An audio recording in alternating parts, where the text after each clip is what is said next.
mais um vídeo deste glorioso canal. Meu nome é Tomás Vasquez e mais um da série Respondendo Perguntas do Fórum. E a título de curiosidade, esse foi o tópico que me inspirou a criar essa série porque a discussão foi muito bacana e gerou uma série de possíveis soluções para um problema que é bem atípico.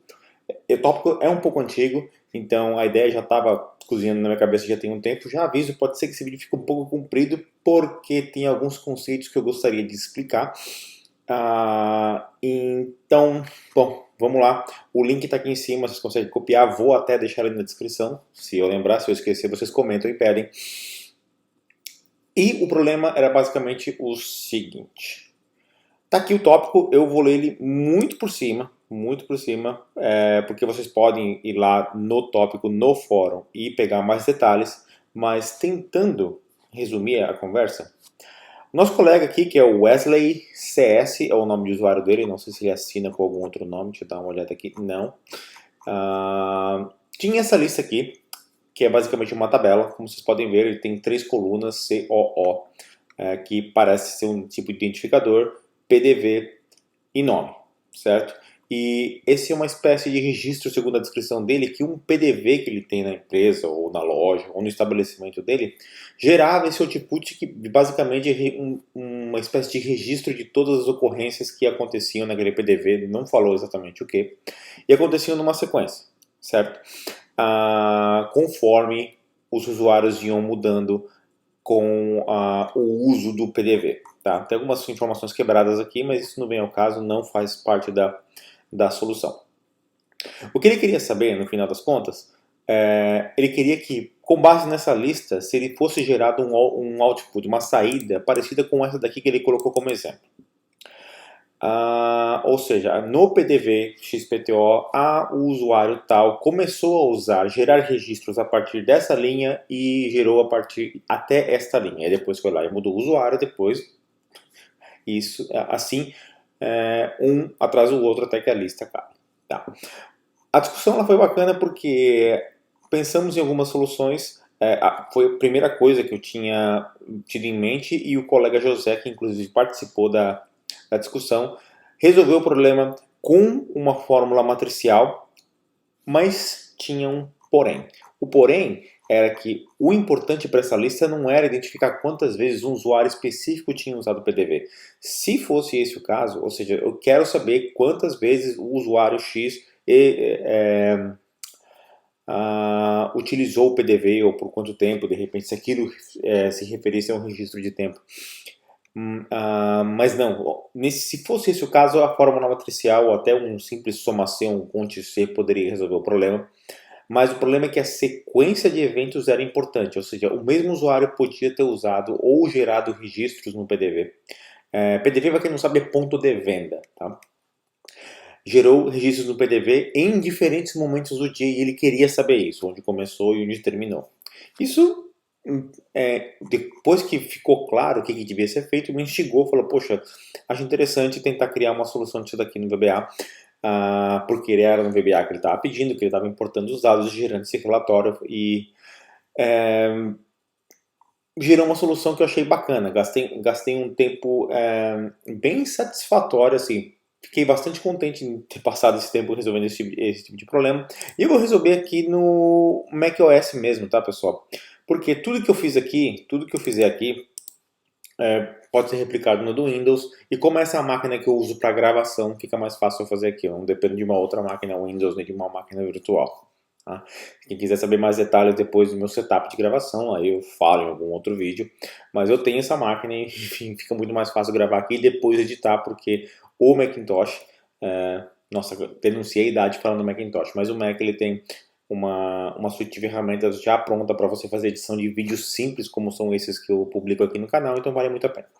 Então tá, a primeira coisa que a gente pensa você tem lá o registro do Excel e você tem que fazer um loop. Né? E a primeira coisa que você precisa fazer é pegar uma lista de nomes daqueles que estão registrados aqui. A sua base de contagem é a ordem que está registrada aqui. Coincidentemente, não sei se é algo do próprio PDV ou que o colega Wesley tinha colocado aqui para como sendo um identificador, se ele substituiu a hora por isso daqui ou alguma coisa do tipo, mas quem manda é realmente a sequência de eventos. Aqui temos a identificação do PDV e aqui temos aqui o nome do usuário que está sendo registrado, que está fazendo uso do PDV naquele momento. Então, o que é importante aqui? A unicidade dos nomes, em qual PDV, e tem que ser na sequência, ou seja, se o seu usuário, a Rayane Prado, utilizou até esta linha, temos o registro, aí a Bianca Santos tomou, assumiu a partir daqui, veio até aqui, depois a Rayane voltou. Já são 3 registros diferentes. Essa foi a parte legal. Então, mais uma coisa diferente que eu vou fazer aqui neste vídeo em específico, diferente do que eu fiz do primeiro vídeo, estou testando, tá, pessoal? Sou um canal freestyle, né? Eu construí a solução junto com vocês no vídeo e aqui eu tenho a solução já construída e vou explicar para vocês o racional por trás da solução que eu criei. Então vamos lá, linha a linha, que é para a gente tentar acompanhar o que estava acontecendo e eu vou explicando por que eu tomei determinadas decisões. Tá? Lista PDV foi basicamente isso, se você quiser, bom, tá funcionando já, isso daqui gera o registro, se eu clico em play, tá lá o nome do usuário no PDV X, de 1 até 51, e depois repete aqui embaixo. Todos aconteceram no PDV 302, se eu gerar novos registros lá, eu vou ter outra saída. Eu estou gerando a saída aqui na janela de verificação imediata, que é mais fácil para gerar o resultado. A ideia aqui é realmente dar uma solução para o colega para que ele possa trabalhar a partir daí. Mais um pequeno puxão da orelha para os usuários do fórum, não os que ajudam, mas aqueles que pedem ajuda. A gente não tá lá para fazer serviço grátis, a gente está lá para trocar ideia e aprender junto. Principalmente Excel e VBA e outros assuntos que são discutidos lá. Então vamos lá. Primeira coisa que eu discuti, que eu decidi usar uma collection. O que é uma collection? É um tipo específico do VBA que ajuda você a criar listas de objetos de um determinado tipo. Você pode criar listas de inteiros, listas de qualquer tipo de string, lista de boolean, lista de qualquer coisa. Pensa num tipo de variável, você pode criar uma coleção e você pode... É basicamente uma lista, um array que você pode dinamicamente, ou seja, conforme você for encontrando ou decidindo se quer colocar um item, você vai lá e coloca e a lista vai crescendo. Por que eu não usei um array? Porque o array no Visual Basic ele tem algumas limitações de dimensionamento. Ele não gosta muito quando você redimensiona o array muitas vezes. Se não me engano, a documentação diz que você tem a permissão para redimensionar uma vez só, ou seja, quando você define um array, você já tem que definir um tamanho para ele, e se você não faz isso, você tem uma oportunidade de fazê-lo, ou seja, você tem que saber qual que é o tamanho do array que você vai gerar para depois redimensionar uma vez, e uma vez que ele está redimensionado, acabou, fim de papo. E aí você quer atribuir um valor no array, você tem que ir lá e trabalhar em cima do índice, enquanto na coleção você pode ir adicionando sempre no topo da pilha, né? Collection para mim tem sido um divisor de águas aqui no uso do VBA, principalmente se você usa uma linguagem mais nova, mais recente, como um C# da vida, ou Java, ou mesmo JavaScript, que tem crescido muito nesse sentido. Trabalhar com arrays e coleções é basicamente uma rotina e tem uma série de bibliotecas que você consegue fazer busca, trabalhar umas coisas malucas aqui que o VBA não tem por ser uma linguagem antiga. Então, fui de collection ao invés de ir de array. Mas a collection tem alguns problemas. Para quando você quer, por exemplo, devolver os dados para o Excel, sim, porque os arrays trabalham melhor com integração, mas Google você consegue achar uma função que converte uma collection para um array assim, tá? Aí fica a lição de casa para vocês, inclusive o modelo de cadastro que está lá no site faz isso daí. Então, muito bem, é aqui que eu vou listar os meus resultados, tá? E eu tenho que listar os resultados coletando os dados que me interessam para colocar eles na saída. E são 3 os dados que, inclusive, eu preciso verificar conforme eu for adicionando, porque aí gera um novo registro. Eu não vou pegar e adicionar tudo na lista. O que foi acontecendo foi, eu fui varrendo a lista e quando eu encontrava um registro de nome e PDV, esse é um registro e começou nessa linha, né, na coluna A. Aí eu vou navegando linha após linha, conforme eu vou encontrando o registro como sendo o mesmo, eu vou incrementando a coluna da esquerda, que é a primeira, porque eu ainda estou no mesmo usuário, no mesmo PDV. Quando isso muda, aí eu troco e gero um novo registro na coleção. Vamos lá, tá ficando complicado. Vou tentar explicar para vocês passo a passo o que está acontecendo aqui. Lembrando, vamos tentar fazer uma engenharia reversa aqui. Olha o resultado. O que é importante para mim é saber onde começou e onde terminou. Então eu vou linha a linha lá no Excel, certo? O meu código, ele vai pegar e vai navegar na linha 1, é a Rayane no PDV 302. Marquei, começou na linha 1. Muito bem. Perdão, inclusive, se eu estou usando o nome de alguém. Não é a intenção, está sendo só para exemplificar aqui o trabalho da macro, que era para resolver o problema. Número 2, aí o registro se mantém. A própria Rayane continua usando o PDV. E vai indo 2, 3, 4, 5, 6. E vou fazendo o loop sem mudar nada, registrando que, olha, começou no primeiro. Por enquanto nada mudou. Rayane, e continua. O loop continua. O loop, é claro, nesse conjunto de células. Quando chega ali na linha, por exemplo, número 51, acontece alguma coisa. Muda o usuário. Aí eu finalizo com o registro que eu li na vez passada. Marco que, olha, foi até aqui. E isso, inclusive, a gente até registrou. Acho que a gente tem um erro no código. A gente vai aproveitar para consertar ele aqui. Ele parou de usar na linha 50 e aí a Bianca dos Santos, o Santos, né, passou a usar a partir da linha 51. Ou seja, daqui até aqui é um registro na minha coleção que me interessa. Porque eu sei quem é o usuário, sei qual o PDV, marquei quando ele começou e eu preciso marcar quando ele terminou. Certo? Então, este laço aqui está fazendo isso. A primeira coisa que eu faço é criar a collection nas linhas, né? Essas linhas aqui. Infelizmente, acho que o VBA não tem contador de linha. Acho que aqui nem tem. Vou tentar dar uma olhada aqui. Acho que isso não existe. Não, acho que não tem. Onde estão as opções aqui? Esse é o problema de você não estar no Windows, né? Mas deixa pra lá. Eu acho que eu já procurei isso mais de uma vez. Você não consegue colocar o contador de linhas aqui como num Visual Studio Code da vida. Então vamos lá. Resultados, New Collection. Aí eu pego os registros. Eu vou criar dois tipos de variáveis de controle. Um são os registros, que basicamente eu vou cobrir o range das células onde está tudo, né, lá. E eu criei um só para armazenar a linha para ficar fácil de trabalhar. Aí, os registros eu defini como sendo o range todo daqueles dados. Eu poderia fazer uma coisa mais esperta, contar o número de linhas, mas aqui foi basicamente para facilitar o trabalho. Depois, quando isso for para uma solução um pouco mais efetiva, eu uso a contagem de linhas que tem na planilha. Tá? Aqui eu ignoro a primeira linha, porque é a linha de cabeçalho.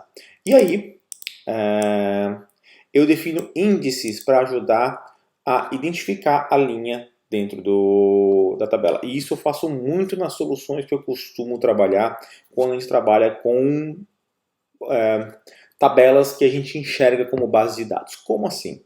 Poxa, é mais fácil quando você está codificando que você sabe que a coluna A, que é índice 1, né, coluna 1, é o COO, que é a coluna B, ou índice 2, é o PDV, que é a coluna C, que é um nome, que é índice 3, que é um nome.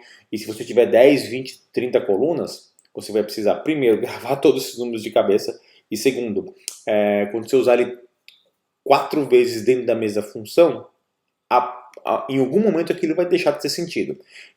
Eu gosto de fazer o seguinte: gosto de criar variáveis, tá, que eu chamo de índice, que é basicamente o índice de uma lista que eu estou trabalhando, e eu dou para esses índices um número da coluna que eu quero referenciar, para que quando eu quiser referenciar, por exemplo, range ou cells, né, ele sempre pede o índice da linha e o índice da coluna. Olha, na linha 1 eu quero a coluna índice, ou você pode chamar de coluna também, índice PDV.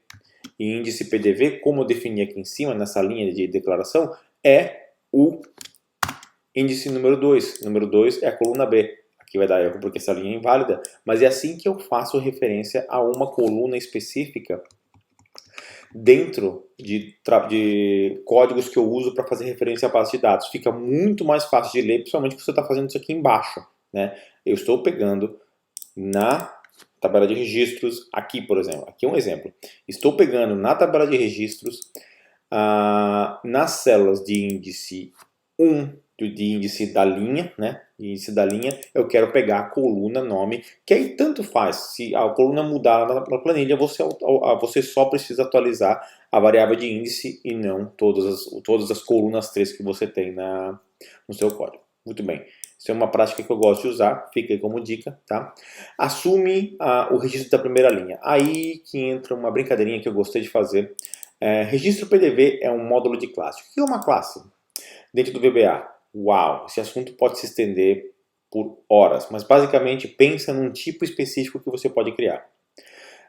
Um tipo definido pelo usuário. Se eu tenho string, se eu tenho booleano, né, que é tipo lógico, se eu tenho inteiro, eu tenho decimal, eu tenho alguns tipos que o VBA me oferece para dar um tipo forte para as minhas variáveis, eu posso criar outros tipos que podem ser tipos compostos. E neste caso, eu criei uma classe que tem 4 atributos que me interessam para gerar essa saída que está aqui embaixo.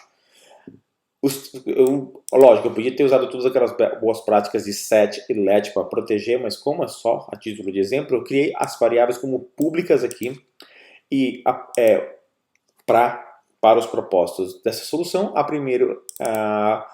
eu criei os campos primeiro CO, que é o primeiro que eu coleto porque eu estou varrendo a lista, quero armazenar quem foi o primeiro, quero armazenar quem foi o último do uso daquele código, certo? Então, primeiro CO me interessa armazenar e é um inteiro.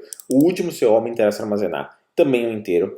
PDV é uma variável que aqui nessa lista, segundo ela está armazenada aqui, também é um número inteiro, então resolve para o meu caso. E o nome, que no caso é uma string, tá? O PDV também podia ser uma string? Sim, mas aí fica para a solução que você está aplicando. Para mim, um inteiro resolveu e assim eu vou ficar. E como você usa a classe, também é um outro assunto, mas você define uma variável daquele tipo, assim como você define resultados como um collection, registro como um range, eu estou definindo o registro atual, que é onde eu estou navegando, como uma nova instância de registro PDV. Aqui eu defino o tipo, aqui eu coloco ela na memória, isso é uma particularidade do Visual Basic. Aí eu assumo, né, a primeira linha daqueles registros aqui, de registros que é um range que eu atribuí a partir desse cara aqui, certo? A partir da linha A2 até o C152, que é a última linha daquela planilha. A primeira linha, tá? Que eu pego daquele registro, vai ser o primeiro registro, tá? Que é aquele do primeiro da Rayane, no índice CO, que, como eu falei, é a variável auxiliar identificando qual que é o índice daquela coluna que eu estou pegando. Muito bem. Faço o mesmo. E atribuo para o campo primeiro CO, que é esse cara que está definido aqui, ó, primeiro CO. Ele é público, então eu tenho acesso a ele. E forço aqui uma tipagem, um cast de tipo para garantir que eu estou armazenando o tipo certo. Se não der certo, vai dar erro. Eu quero que dê erro mesmo, porque eu só posso armazenar inteiro aqui. Pego o primeiro CO, pego o PDV e pego o nome, certo? E esse é meu primeiro registro. Muito bem. Eu não alimentei o último por quê? Porque eu não cheguei lá ainda. E é aí que começa a brincadeira, tá? Faço um laço aqui que começa do índice 2 até a contagem completa, tá? Dos registros. Eu estou contando quantas linhas tem em registros que é um range de uma determinada célula, começando pela linha 2 e talvez o erro esteja aqui. Mas a gente vai ver isso corrigido depois, tá? E aí, fazemos o quê? Não, eu começo do índice 2, perdão, faz sentido começar do índice 2. Começo do índice 2 porque o primeiro eu já estou assumindo como registro atual. Ou seja, eu assumo o meu primeiro registro como sendo realmente o primeiro e começo o laço a partir do segundo, porque senão eu vou estar lendo o primeiro de novo, vou fazer a comparação e não vai fazer sentido nenhum, certo? Então vamos lá. Pulo para a próxima linha. E aí a pergunta que é a coisa que me interessa. Lá nos registros, né? Nesta linha, porque uma variável do tipo range funciona dessa forma. Eu consigo mencionar para ela uma linha e uma coluna e ela vai naquele registro específico. Ou seja, nessa linha 2, né, no índice nome, ou seja, eu estou basicamente olhando para o registro atual está com esses valores e o registro que eu estou lendo agora é esse. Na coluna nome também é Rayane. Então o que ele vai fazer aqui? É diferente, né? O nome que está no registro atual é diferente do nome que está na célula que eu estou navegando agora? É diferente? Não. Então eu continuo. Eu continuo o laço. Não faço nada do que está aqui e vou navegando próximo, até, no caso, atender esse critério que é procurar um nome diferente, que é aquilo que eu tinha explicado no começo.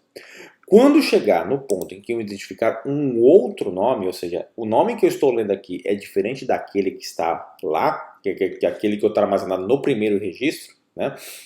Opa, preciso fazer alguma coisa. Uma nova entrada foi gerada. O que eu faço então? Eu coleto, tá, o último CO do registro atual. Aqui, acho que aqui está o erro, né? Já vou explicar para vocês o erro depois. Enfim, mas eu coleto então o último CO como sendo o índice que eu estou agora, tá? Ou seja, parei de ler aqui. Eu pego esse registro atual, que é do tipo registro PDV, e adiciono na minha lista de coleção de resultados, lembrando que uma collection aceita, né, itens de qualquer tipo. Né? Pego o registro atual e crio um novo registro de PDV, porque é um novo registro, e faço a mesma atribuição que eu fiz aqui em cima, só que ao invés de usar um índice fixo, que é o primeiro, eu uso o índice I, né, que é a linha atual que eu estou navegando. E volto a continuar o laço até que eu atinja a última linha. Ele encontra o primeiro nome, ele registra o primeiro, né, índice, e vai navegando até encontrar um nome diferente para povoar esse atributo aqui, que é o último CO.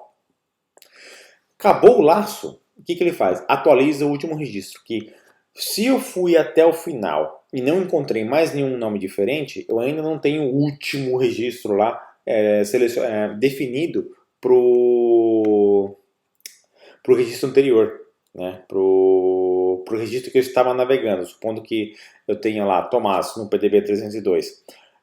Como os últimos 10 registros, eu povoei o primeiro e esqueci e não povoei o último ainda porque não tive mais um nome diferente. Ele simplesmente pega aqui e qual que é o último registro que está lá na tabela e atribuo como o último CO, que é o final lá da lista.